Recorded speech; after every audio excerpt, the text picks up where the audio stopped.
Hello friends, आप देख रहे हैं आपका चैनल शेयर बाज़ार विद आयुष। और दोस्तों, बात करेंगे इस वीडियो में किसके बारे में, आने वाले बाज़ार में यानी पूरे हफ्ते में कौन कौन से वो इम्पॉर्टेंट इवेंट्स है, इंपॉर्टेंट पॉइंट्स है जिसके ऊपर दोस्तों बाज़ार की नज़र रहने वाली है और बाज़ार उन चीज़ों पर रिएक्शन देगा। तो दलाल स्ट्रीट वीक अहेड में हम समझेंगे वो सारे इंपॉर्टेंट इवेंट्स। तो आप लोग देखिएगा दोस्तों वीडियो को पूरा ज़रूर। लेकिन उससे पहले अभी तक फ्रेंड्स, अगर आपने चैनल को सब्सक्राइब नहीं किया है तो आप लोग सबसे पहले चैनल को सब्सक्राइब कर लीजिएगा।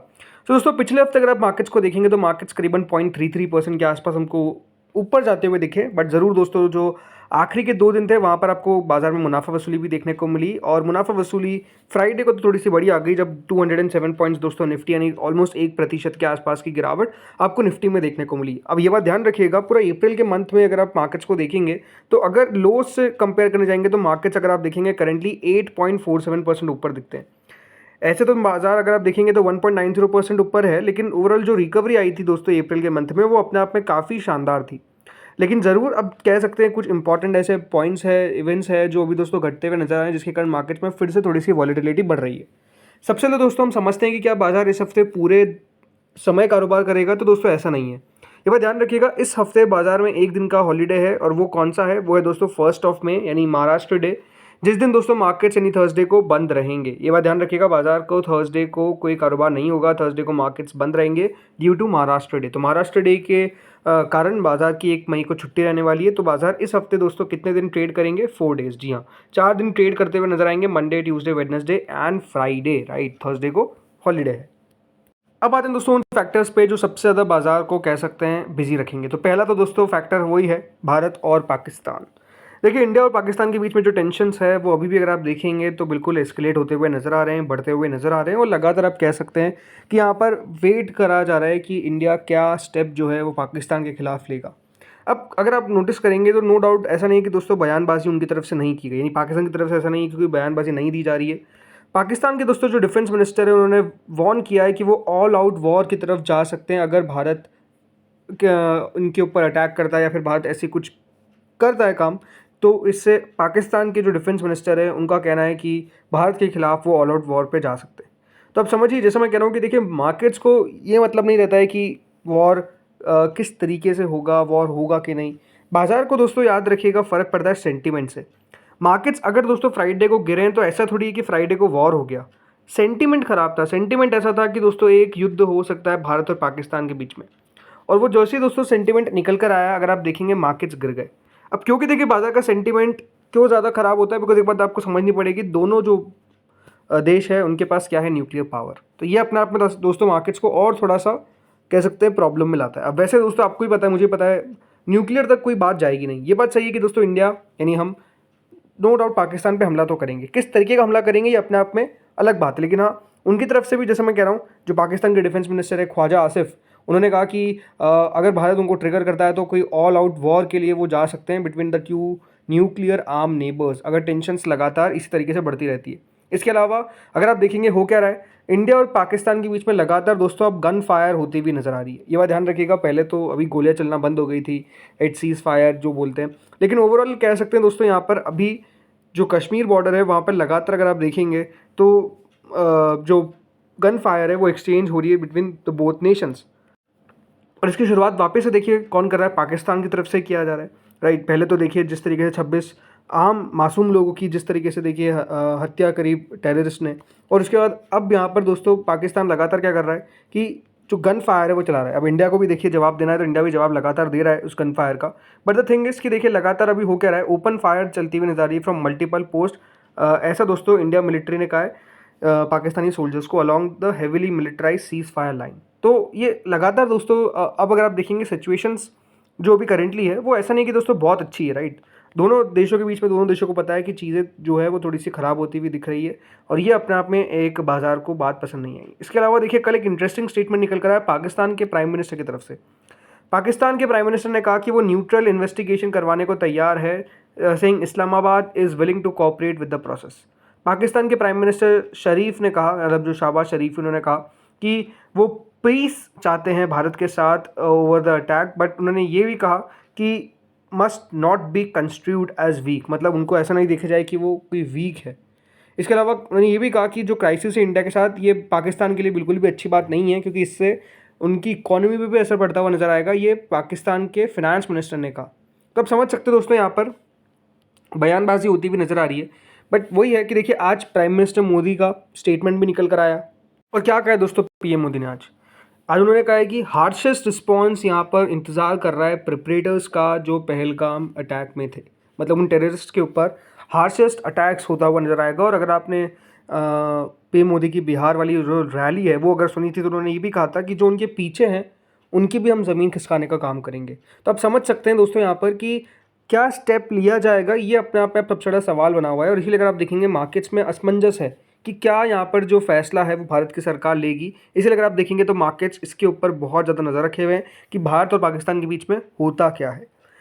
इसके बाद दोस्तों जो दूसरी इंपॉर्टेंट चीज़ रहेगी इस हफ्ते, वो क्या है, वो है दोस्तों Q4 FY25 अर्निंग्स। जी हाँ, देखिए अर्निंग्स आने वाली है इस हफ्ते। करीबन 180 से ज़्यादा कंपनीज़ है जो इस हफ्ते दोस्तों अपने नंबर्स पेश करेगी। इसके अंदर अगर कुछ बड़ी कंपनीज़ की बात करते हैं तो TVS motor, UltraTech, Ambuja, Bajaj Finserv, Bajaj finance, Bharat petroleum corporation, Trent, Vedanta, D mart, Kotak Mahindra, Adani power, Adani green energy, Adani total gas और IRFC जैसे कुछ कंपनीज़ है जिनके नंबर्स पे इस हफ्ते दोस्तों आप रिएक्शन देखेंगे, क्योंकि नंबर्स आने वाले हैं। अब देखिए बहुत बड़ी लिस्ट है जो दोस्तों अपने नंबर्स पेश करने वाली है। तो बाज़ार के लिए ये भी इंपॉर्टेंट रहेगा कि किस तरीके के दोस्तों नंबर्स जो है वो रिपोर्ट होते हैं, किस तरीके की अर्निंग्स आती है, बड़ी कंपनीज़ पर नज़र रहेगी। इसके अलावा कुछ कंपनीज़ ने दोस्तों अभी अर्निंग्स भी रिपोर्ट करी है इस हॉलीडे के अंदर। तो इसमें रिलायंस ने अपने नंबर्स पेश करे, IDFC फर्स्ट बैंक ने अपने नंबर्स पेश करे, इंडिया सीमेंट्स ने अपने नंबर्स पेश करे। तो इन नंबर्स पे भी याद रखिएगा, मार्केट्स का आपको रिएक्शन देखने को मिलेगा। अब आते हैं दोस्तों कुछ ग्लोबल क्यूज़ पे कि ग्लोबल क्यूज़ कौन कौन से हैं। तो देखिए ग्लोबल क्यूज़ अगर देखा जाए तो इस हफ्ते है जिस पे देखिए रिएक्शन जो है वो आपको देखने को मिलेगा। जैसे कि देखिए 29 अप्रैल को US का डेटा आएगा, CV कंज्यूमर कॉन्फिडेंस का, जॉल्स जॉब ओपनिंग डेटा आएगा, फिर मैन्युफैक्चरिंग PMI आएगा दोस्तों चाइना का। यूरोप में देखिए जर्मन GDP, जर्मन CPI के आंकड़े आने वाले हैं। US की GDP के आंकड़े आने वाले हैं on 30th, that is Wednesday, right. इसके अलावा शिकागो के PMI, इसके अलावा क्रूड ऑयल इन्वेंट्रीज का डेटा आएगा। बैंक ऑफ जापान क्या इंटरेस्ट रेट डिसीजन लेता है, ये देखने वाली बात रहेगी। इसके अलावा 1 मई को याद रखिएगा Germany, Switzerland, Italy, France, Spain, Singapore, Hong Kong, south Africa, Russia, China, south Korea, मतलब अगर आप देखेंगे मोस्टली मार्केट्स में हॉलीडे रहने वाली है। और हमारे मार्केट्स भी याद रखिएगा महाराष्ट्र डे के कारण छुट्टी रहेंगे। बाकी दोस्तों जो बाजार है वो लेबर डे के कारण याद रखिएगा बंद रहेंगे। लेकिन इसी दिन US का इनिशियल जॉबलेस क्लेम डेटा निकल कर आएगा, S&P ग्लोबल मैन्युफैक्चरिंग PMI का डेटा निकल कर आएगा। तो इन डेटा के ऊपर दोस्तों मार्केट्स की नज़र रहने वाली है। तो ये कुछ इंपॉर्टेंट आंकड़े हैं जिसके ऊपर दोस्तों बाजार देखिएगा कि किस तरीके के यहाँ पर आंकड़े निकल कर आते हैं। ये कुछ इंपॉर्टेंट इवेंट्स रहने वाले हैं। इसके बाद दोस्तों आते हैं FIIs और DIs पे। देखिए इस हफ्ते जो हुआ है FIIs की तरफ से वो अच्छी खासी खरीदारी है, बल्कि आखिरी दिन तो दोस्तों FIIs ने भी खरीदारी करी, DIs ने भी खरीदारी करी, काफ़ी बढ़िया आंकड़ा निकल कर आया। इस पूरे हफ्ते के अंदर दोस्तों अगर आप नोटिस करेंगे तो FIIs ने ऐसा एक भी दिन नहीं था जब सेलिंग करी, राइट। अगर आप 21 से 25 तक देखेंगे तो हर दिन आपको दोस्तों सिर्फ ग्रीन दिखेगा, बिकॉज बाइंग लगातार देखने को मिल रही है। बल्कि इससे पहले से ये बात ध्यान रखिएगा 15 अप्रैल से FIIs ने अपना मूड चेंज किया, जो बाइंग करना शुरू किया। 25 अप्रैल तक तो दोस्तों बाइंग हुई है। तो अब देखना दिलचस्प होगा कि अगले हफ्ते किस तरीके से FIIs का रुख रहता है। वहीं अगर मैं बात करता हूं दोस्तों DIs के बारे में, तो देखिए DIs ने ज़रूर अपना बिकवाली कुछ किया, कुछ हद तक किया, बट ओवरऑल दोस्तों DIs स्टिल तब भी बायर देखने को मिले, बिकॉज 25 अप्रैल को बड़ा आंकड़ा निकल कर आता है DI की तरफ से, जिसमें 3539 करोड़ की बाइंग जो है वो करी गई, राइट। और सेलिंग का आंकड़ा भी अगर आप देखेंगे तो इस हफ्ते ऐसा नहीं था कि बहुत बड़े आंकड़े थे, 800 करोड़, 1200 करोड़, 500 करोड़, बहुत बड़े आंकड़े नहीं थे। लेकिन एक ही दिन में आप देखेंगे बाइंग जो DI की तरफ से की गई वो अपने आप में दोस्तों काफ़ी ज़्यादा शानदार थी, बिकॉज 3539 करोड़ की एक दिन में बाइंग जो है वो DIs ने कर ली थी। इसके बाद दोस्तों आते हैं टैरिफ पर। देखिए टैरिफ अभी तक गया नहीं है, ये बात ध्यान रखिए। अब दोस्तों क्या होने वाला है कि कुछ डजन ऑफ स्टेट्स ऐसे हैं जो दोस्तों ट्रंप एडमिनिस्ट्रेशन को सू कर सकते हैं due to their tariff policy. अब देखिए सिंपल सी बात है कि हीट जो है वो अब अमेरिका को फेस करनी पड़ रही है। और डोनाल्ड ट्रंप ने जो सोचा था कि टैरिफ से उनका देश बड़ा अमीर बनेगा, टैरिफ से उनका देश बड़ा बलवान बनेगा, शक्तिशाली बनेगा, आई थिंक वो सारी चीज़ें नहीं हो पाई। बल्कि जो उन्होंने सोचा था कि चाइना को वो बदला लेते हुए नजर आएंगे, चाइना उनके सामने मतलब नतमस्तक हो जाएगा, राइट, ऐसा कुछ भी नहीं हुआ। और ये दोस्तों आप कह सकते हैं जो बाकी के वहाँ के स्टेट्स हैं उनको भी उस हीट का फेस करना पड़ रहा है जब चीज़ें महंगी हो रही है।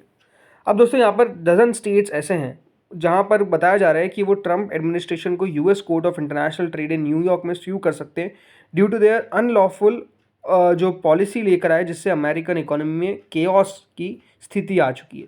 और ये अपने आप में आप समझ सकते हैं कि ट्रम्प के लिए कोई आसान बात नहीं होने वाली है। हाँ, ये ज़रूर है कि एक कुछ हद तक अच्छी खबरें आई है। जैसे कि दोस्तों चाइना ने अभी क्या किया है, चाइना ने कुछ यूएस कंपनीज़ को एग्जेम्प्ट किया है फ्रॉम 125% टैरिफ। ये अपने आप में अच्छी बात है कि देखिए चाइना ने एग्जेम्प्ट किया some US imports from 125% tariff.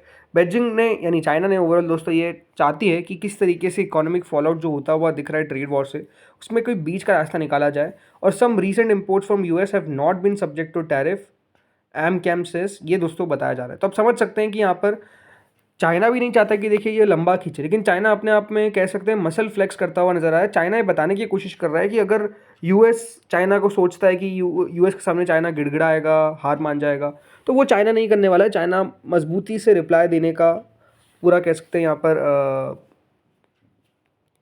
सामना कर सकता है और अपने आप में देखिए पावर है चाइना के पास, ये बताने की कोशिश की जा रही है। बाकी दोस्तों आखिरी चीज़ ये है कि सोने का भाव राइट 98,780 पर याद रखिएगा दिल्ली में मिलता हुआ दिख रहा है। बाकी इस हफ्ते अगर और इवेंट्स की बात करता हूँ तो देखिए इवेंट्स है कुछ, ऐसा नहीं कि कोई भी इवेंट्स नहीं है। इस हफ्ते दोस्तों आने वाला है क्या, आईपीओ। जी हाँ, देखिए आईपीओ पे नज़र रहने वाली है बिकॉज एथर एनर्जी का आईपीओ इस हफ्ते खुलता हुआ नजर आएगा। कब से? 28 अप्रैल से याद रखिएगा ये आईपीओ खुलेगा। इसके अलावा 2 एसएमई आईपीओज भी हैं जो एक्शन में रहते हुए नजर आएंगे, तो इनके ऊपर भी याद रखिएगा मार्केट्स की नज़र रहने वाली है। तो दोस्तों इस वीडियो में इतना ही था। होपफुली वीडियो बढ़िया लगा होगा। अगर आपको अच्छा लगा तो लाइक करिएगा, चैनल से पहली बार जुड़े सब्सक्राइब करिएगा। Thank you friends for watching this video.